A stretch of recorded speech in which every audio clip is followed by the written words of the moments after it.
ছেচল্লিশটি মামলা, ৩,৫০০ আসামি, অজ্ঞাত আসামি আরও ৬,০০০। একই ঘটনায় একাধিক মামলা, আসামি হয়েছেন মৃত ব্যক্তিও। বাদী চেনেন না আসামিকে, সাক্ষী জানে না কোথায় ঘটনা, কে অভিযুক্ত। চার্জশিট থেকে নাম বাদ দিতে অভিযোগ উঠছে আর্থিক লেনদেনের। অসংখ্য অজ্ঞাত আসামি রাখায় বিরাজ করছে গ্রেফতার আতঙ্ক।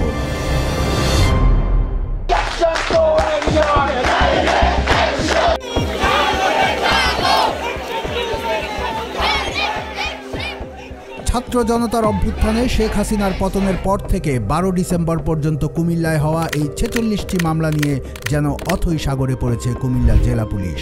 তদন্তের কুল কিনারা পাচ্ছেন না কর্মকর্তারা।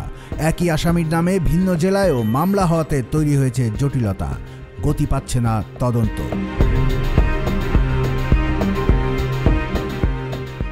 গত 4 মাসে কুমিল্লার বিভিন্ন থানা ও আদালতে যে 46টি মামলা হয়েছে, বেশিরভাগই জুলাই আগস্টের প্রেক্ষাপটে। সবচেয়ে বেশি 12টি মামলা হয়েছে কোতোয়ালি মডেল থানায়। এছাড়া 14 গ্রামে 2015 সালে 8 বাস যাত্রীকে পুড়িয়ে হত্যার ঘটনায় বিএনপি চেয়ারপারসন বেগম খালেদা জিয়া সহ বিএনপি জামায়াত নেতাকর্মীদের বিরুদ্ধে মামলা দিয়েছিল পুলিশ। এ ঘটনায় নতুন করে গত 19 সেপ্টেম্বর মামলা করেছেন ওই বাস মালিক আবুল খায়ের। 4 আগস্ট আন্দোলনের সময় দেবিদ্বার উপজেলা সদরে গুলিতে নিহত হন স্বেচ্ছাসেবক দলের নেতা আব্দুর রাজ্জাক রুবেল। 20 আগস্ট স্থানীয় বিএনপি নেতা আবুল কাশেম আদালতে মামলা করেন। আসামি সাবেক এমপি আবুল কালাম আজাদ সহ 70 জন। একই ঘটনায় পরদিন আরেকটি মামলা করেন নিহতের মা হাসনে আরা বেগম। আসামি সাবেক এমপি আবুল কালাম আজাদ, রাজি মোহাম্মদ ফখরুল সহ 70 জন। 4 আগস্ট দাউদকান্দির শহীদনগরে গুলিবিদ্ধ হয়ে মারা যান স্কুল ছাত্র রিফাত হোসেন। 18 আগস্ট আওয়ামী লীগের 48 নেতাকর্মীর বিরুদ্ধে মামলা করেন রিফাতের মামা রাজ্জাক ফকির। এর 2 সপ্তাহ পর 35 জনের বিরুদ্ধে আদালতে মামলা করেন রিফাতের মা নিপা আক্তার। সদর দক্ষিণ মডেল থানায় 2 অক্টোবর মামলা করেন কুমিল্লা বিশ্ববিদ্যালয়ের ছাত্র ইমরান হোসেন। এই মামলায় 96 জন আসামির মধ্যে আওয়ামী লীগের 3 প্রয়াত নেতা রয়েছেন। তারা হলেন উপজেলা আওয়ামী লীগের সাবেক কৃষি বিষয়ক সম্পাদক কামাল উদ্দিন মজুমদার, সাবেক বন ও পরিবেশ বিষয়ক সম্পাদক আব্দুল মুমিন ও উপজেলার পূর্ব জোরকাদন ইউনিয়ন আওয়ামী লীগের সভাপতি ওয়াহিদুর রহমান ফরিদ।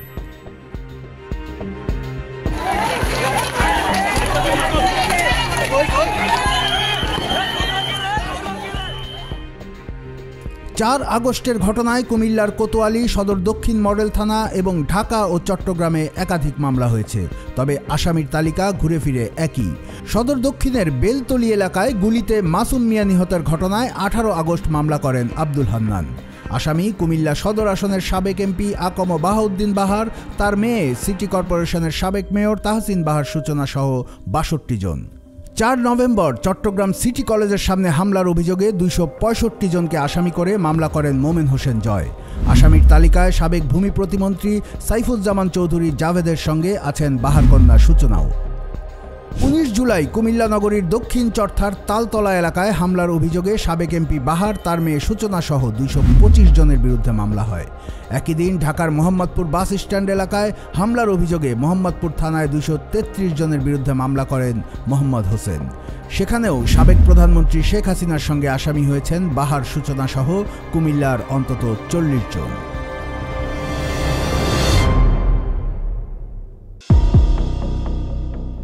এজাহারে নাম না থাকলেও পুলিশ আটক করে বিভিন্ন মামলায় গ্রেফতার দেখাচ্ছে বলে অভিযোগ করেছেন একাধিক ভুক্তভোগী। কয়েকটি মামলায় বাদী অর্থ নিয়ে আদালতে গিয়ে ভুলের স্বীকারোক্তি দিচ্ছেন, ফলে আসামি জামিনে বেরিয়ে আসছেন। 5 অক্টোবর রাতে চান্দিনা মহিলা কলেজের সহকারী অধ্যাপক এনায়েতুল্লাহ ভূঁইয়া, 6 নভেম্বর রাতে একই কলেজের অধ্যক্ষ মামুন পারভেজ এবং গত 10 নভেম্বর কলেজের পিয়ন আলামিনকে ধরার পর কোতোয়ালি মডেল থানার মামলায় গ্রেফতার দেখায় ডিবি। অধ্যক্ষ মামুন পারভেজের অভিযোগ, এজাহারে নাম না থাকলেও একটি মহলের নির্দেশে তাকে গ্রেফতার করেছে পুলিশ। নাম প্রকাশে অনিচ্ছুক বেশ কয়েকটি মামলার একাধিক আসামি জানান, নাম বাদ দিতে বাদী মোটা অঙ্কের টাকা দাবি করছে। কেউ কেউ টাকা নিয়ে আদালতে গিয়ে আসামি পক্ষে হলফনামা দিয়ে জামিন করিয়েছেন। মানবাধিকার কর্মী এবং রাজনৈতিক বিশ্লেষকরা মনে করছেন, মামলার অসঙ্গতির কারণে অভিযোগের সত্যতা প্রশ্নবিদ্ধ হবে। সুবিচার পাওয়ার ক্ষেত্রে বঞ্চিত হতে পারে ভুক্তভোগী পরিবার। গণহারে মামলা দায়ের প্রকৃত অপরাধীদের আড়াল করতে সহায়তা করছে। দেশের রাজনৈতিক ও সামাজিক স্থিতিশীলতা বজায় রাখতে এসব ঘটনার সুষ্ঠু তদন্ত এবং সঠিক বিচারিক প্রক্রিয়া অবলম্বন করা জরুরি বলে মনে করছেন তারা। তবে কুমিল্লার পুলিশ সুপার মোহাম্মদ নাজির আহমেদ খান বলেছেন, এজাহারে যত অসঙ্গতি থাক তদন্তে অভিযোগের সত্যতা পেলে তবেই কারো বিরুদ্ধে অভিযোগপত্র বা চার্জশিট দেওয়া হবে।